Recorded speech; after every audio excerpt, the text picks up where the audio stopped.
Isang magandang araw ulit sa inyong lahat at welcome back sa ating channel guys. Ngayong araw na to, pagbibigyan natin yung video na request ni Ma'am Donna May Padulina about sa pagbuo ng single switch. Pero sa video to, gagawa tayo ng iba't ibang klase ng single gang ng switch. Yung 1 gang, 2 gang, 3 gang. Pag sinabing 1 gang, isahan siya or isang switch lang sa isang plate. Tapos pag sinabing 2 gang, dalawang switch sa isang plate. Tapos pag sinabi namang 3 gang, tatlong switch yan guys sa isang plate. Ito yung tinatawag na plate kung saan nilalagay yung ating switch. Tapos ito yung kanyang switch. Dito sa gagawin natin, kasi request ni Ma'am Donna May, wide series na single switch yung bubuin natin. Pero dito, kasi meron tayong classics na single switch. Ito yung classic. Kapag ka sinabing classic, ito yun yung maliliit. Yung common na ginagamit natin. Tapos pag sinabing wide, ayan. Ito yung wide series. Yan, yung medyo malapad siya guys. Yung wide series compare dito sa classic series. Pagkakaiba naman nito, itong classics na singles or switch na to, no classic series na to, hanggang 10 amps lang yung kaya niyang i-hold na load. Ayan. Kung makikita nyo guys, ayan. Patayin ko muna yung ilaw ng ating cam para makita nyo yung 10 amps. Ayan guys, 10 amps yung kaya niya. Ibig sabihin, hanggang 10 amperes yung pwedeng load ng switch na to. Compare dito sa wide series, pag sa wide series naman, ayan, hanggang 16 amps or 16 amperes yung kaya niyang i-hold na load. Ayan guys, tayo ko lang mag-focus para makita nyo.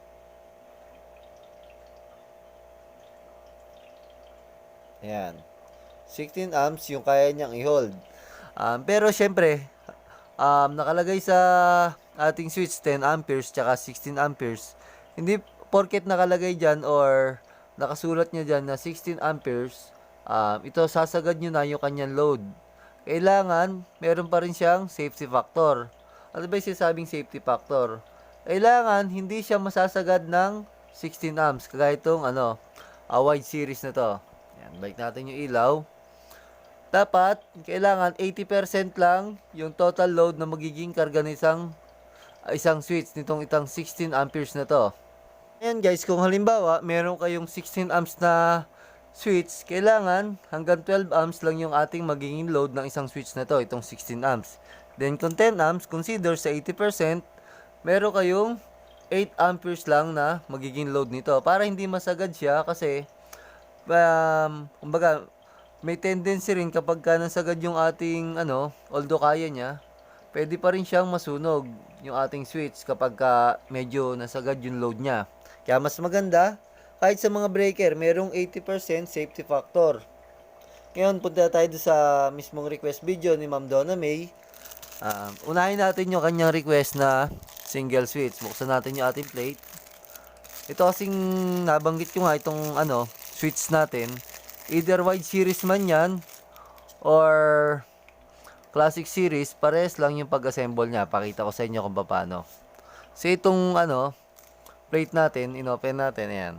Atin lang, ayan, makikita nyo dito, meron siyang marking. Compare dito, ito isa, wala. Doon nyo siya bubuksan para hindi ma-damage yung ating plate. Pwede kayong gumamit ng flat screwdriver, pero dito, gamit ako ng knife, ayan. Ayan. Turn nyo siya, pasok yon, i-open nyo lang, ayan. Bubukan nyo lang siyang ganyan.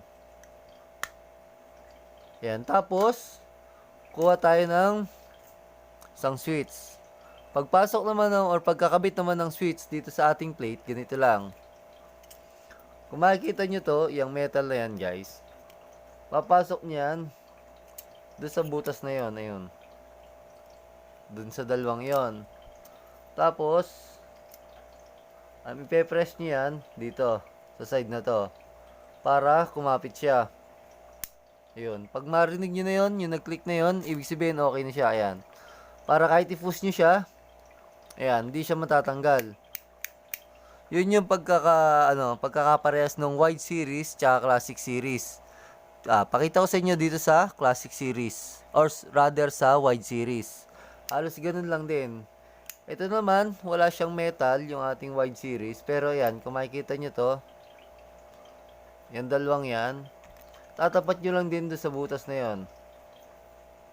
Doon sa dalawang yan. Tapos, tsaka nyo siya kakabit. Yan. Ayan guys. Kahit wide series yan, classic series, 1 gang, 2 gang, or 3 gang na switch outlet, pare-pares lang yan kung paano ikabit sa ating plate. Yan. Lagay natin itong another switch natin. Halos ganun lang yung procedure niyan. Kahit anong dami pa niya switch niya. Kung 1 gang, 2 gang, or 3 gang. Pero mas maganda, pag nagkakabit kayo lang ng ganitong 3 gang, yan. Pare-parehasin nyo. Kahit ano, mas magandang tingnan. Ayan, yung marking natin, pare-parehas. Yung kanyang hanay. Kumbaga, iisang hanay siya. Magandang tignan siya pag nakakabit na sa ating wall.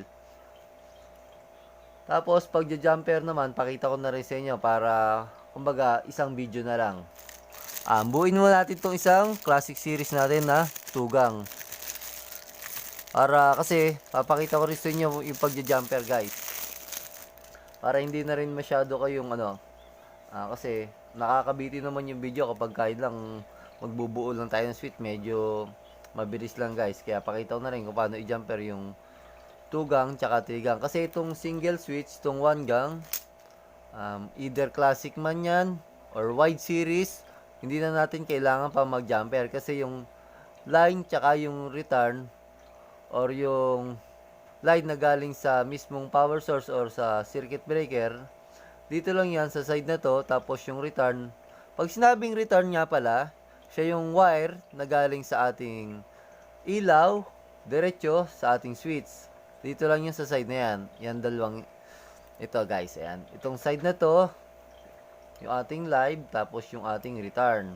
Hindi pwedeng dito yung ating live, tapos dito yung return. Hindi siya pwede. Kasi, guys, useless yung ating magiging switch. Kasi, mananatiling naka-on yung ating ilaw kapag dyan sa side na yan. Kasi, may continuity yan. Dito rin sa side na to, may continuity yan. Hindi yan pwedeng yung live dito, tapos return dito. Kailangan magka-alternate sila. Either dito yung live, dito yung return. Kailangan magkahiwalay sila, guys, para pag in-on natin yung ating switch, magkakaroon ng contact, direct yung flow ng ating current. Then pag in-off natin yung ating switch, makakat yung ating current, mamamatay yung ating ilaw. Yan. Dito naman tayo sa ating 2 gang switch. Yan. Buuin lang natin. Ganun lang ulit. Doon sa side na doon sa dalawang butas. Ngayon siya nga pala, kapag ka magpapasok nga pala kayo ng switch or kahit outlet, guys, ito tip ko. Mas maganda, ayan, makikita nyo ito, sa side na to, doon sa lahat ng switch, ganun yun, ayan. Ito na pe-press. Ito kasi hindi. Ayan. Medyo mahirapan kayo pag dito kayo nagsimula, ayan. Ayan, guys, pakita ko sa inyo kung bakit. Pasok nyo yun dito muna, dito sa, ayan, dito sa movable na side. Pag dito nyo nilagay yan, kahit i-press nyo, guys, ayan, medyo matigas siya. Kaya dapat, dito sa hindi movable na side nyo ilalagay yung ating unang, yung pasok ng switch. Ayan, dito muna. Tapos, press nyo siya. O, diba? Napaka-easy. Or, napaka-easy. Pasensya na po. Napakabilis lang siya, guys. Ayan. Pasensya na kayo sa aking salita. Tapos ito, guys, ganun din. Ayan. Napaka-easy lang niya. Ayan. Napakabilis. Ayan, guys. Ayan. Alos ganun lang. Ayun, pakita ko sa inyo kung paano siya lagyan ng jumper yung ating 2 gang switch tsaka 3 gang switch. Nag-prepare na ako dito ng wire na pang jumper kasi para mabilis na tayo. Pero isang mapapakita ko sa inyo or may tuturo na technique kapag ka mag-i-strip kayo ng wire or magbabalat kayo ng wire, nakikita nyo to, guys, itong side na to. Ayan. Yung para yan, lubog na yan. May silbi yan, guys. Yan yung strip gauge or yan yung gauge kung hanggang saan nyo lang babalatan yung ating wire na pang jumper. Kung hanggang saan lang yung lalabas na copper, ayan. Halos kailangan lang ganun lang guys. Kasi, bakit ang ganun lang? Para pagka pinasok nyo tong ating jumper dito, tsaka, or kahit yung mga live na, or yung galing sa live, tsaka yung sa return, ayan, pakita ko sa inyo. Pag pinasok nyo ganyan, makikita nyo, ayan, maiimi siya. Wala siyang nakalabas na copper. Kumbaga, kapag walang nakalabas na copper, safe siya guys. Kaya, mas maganda, sukat nyo doon sa strip gauge natin para sure kayo na walang lalabas na copper dito sa ating switch. Ito naman sa side na to, ayan. Ayan, ganyan lang guys mag-jumper ng tugang switch. Ayan, pakita ko sa inyo. Ito nyo, walang nakalabas na copper, safe siya. Lalo na kung halimbawa paglalagyan natin ng utility box metal, medyo kasi pag kami nakalabas na copper, pwedeng prone siya na mag-grounded. Ayan. Tapos itong side na may jumper guys, dyan nyo ilalagay yung ating line 1 or yung source ng kuryente, yung galing sa breaker na linya. Tapos yung walang jumper, doon nyo ilalagay yung return. Yung return niya, yung galing sa receptacle or ilaw natin. Ayan.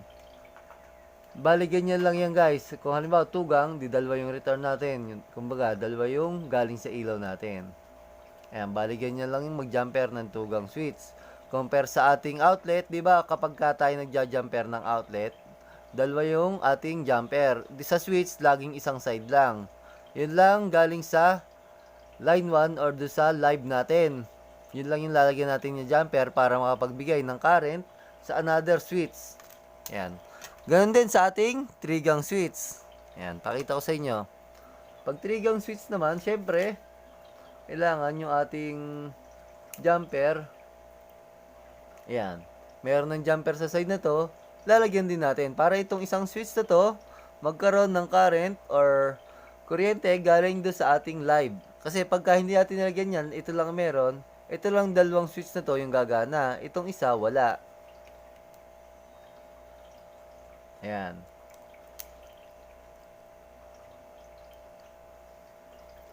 Mas gamit tayo ng pliers kasi medyo tigas itong side na to. Ayan. Makita nyo guys. Bali ganyan. Walang nakalabas na copper. Kailangan maimis yung pagkaka-jumper natin. Kahit yung itutusok nating live tsaka mga return. Kailangan ganyan para safe siya. O hindi siya prone mag-grounded guys. Ayan. Bali ganyan lang yung pag-jumper natin ng 3-gang switch, 2-gang switch. Kung pag naman single switch, wala siyang jumper. Kasi guys, syempre, nag-iisang switch siya. Wala naman tayong bibigyan ng or papasahan ng ibang current na katabi niyang switch. Yan guys. Sana po nakatulong ako sa video to. Lalong-lalo na kay Ma'am Donna May Padulina. At doon sa mga iba pong nagre-request ng video, wag po kayong mag-alala guys. Gagawa natin ng paraan yan. Pasensya na po kayo kung medyo natatagalan kasi maaminin ko po medyo ibang request kasi wala pa po akong gamit. Nag-iipon pa rin po ako ng mga gamit na baga kino-collect ko pa lalong-lalo na yung mga ibang request video. Kaya pasensya na po kayo pero gagawin po natin yan once na nakompleto natin yung mga gamit or materials na kailangan do sa mga request video nyo. At sana po wag po kayong magsasawa na suportahan tong channel natin na Uno Kenshin TV, pati po yung main channel natin na House Doctor Tutorial. At maraming salamat po ulit sa inyong lahat at lagi po kayong mag-iingat at God bless po.